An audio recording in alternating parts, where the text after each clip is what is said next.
மார்னிங்கே நம்ம கிளைண்ட் வர சொல்லிட்டாங்க, டியூட்டி இருக்குன்னு சொல்லி. நம்மளும் கிளம்பிட்டோம். வணக்கங்க, என் பேர் ராஜேஷ், நான் ஒரு ஆக்டிங் டிரைவர். கஸ்டமர் பிளேஸ் ஆரைபுரத்தில் இருக்குது, அங்கே தான் போக போகிறோம். நம்ம லொக்கேஷன்லேருந்து சென்ட்ரல் போயிட்டு அதுக்கப்புறம் மெட்ரோவில் ட்ராவல் பண்ணி ரேப்பிடோ போட்டு கஸ்டமர் பிளேஸ் ரீச் ஆக போகிறோங்க. நம்ம சென்ட்ரலும் ரீச் ஆகிட்டோங்க. இப்போ நம்ம சென்ட்ரல்லேருந்து தேனாம்பேட்டை மெட்ரோவில் போக போகிறோங்க. நம்ம தேனாம்பேட்டி ரீச் ஆகிட்டோம். கஸ்டமர் பிளேஸ்க்கு ரேப்பிடோ போட்டு கிளம்பிட்டோங்க. நம்ம கஸ்டமர் பிளேஸும் ரீச் ஆகிட்டோம். கஸ்டமர் மார்னிங் 6 o'clock கேட்டிருந்தாங்க. 5:45 வந்துட்டோங்க.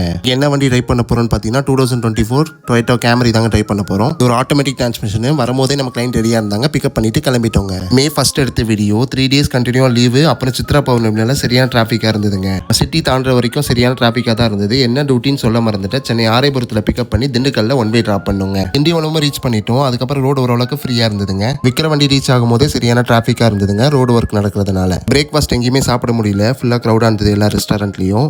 ரோட் சைட் கடையிலே பிரேக்ஃபாஸ்ட் முடிச்சிட்டோங்க. திருச்சியும் ஓரளவுக்கு ரீச் பண்ணிட்டோம். நம்ம சமயபுரம் டோல் கிட்டே டிராஃபிக் கண்டினியூ ஆயிடுச்சுங்க. நம்ம Chennai to Dindigul 6 to 7 hours drop பண்ணிடுவோம் நார்மலா. டிராஃபிக்னால 3 hours delay customer place reach ஆகிருக்கு. நம்ம திருச்சியும் ரீச் ஆயிட்டோங்க. நம்ம கஸ்டமர் பிளேஸ் ரீச் பண்றதுக்கு 100 kilometer கிட்ட இருக்கு. திருச்சி டு திண்டுக்கல் ரோடு ஃப்ரீயா தான் இருந்ததுங்க, இந்த டிராஃபிக்கும் இல்ல. திண்டுக்கலும் ரீச் ஆயிட்டோம். கஸ்டமர் பிளேஸ்ல காரை டிராப் பண்ணிட்டு நம்மளும் ரிட்டர்ன் கிளம்பிட்டோங்க. நம்ம கிளைண்டே பஸ் ஸ்டாண்ட்ல டிராப் பண்றேன்னு சொல்லிட்டாங்க. நன்றிங்க, அடுத்த வீடியோல பார்க்கலாம்.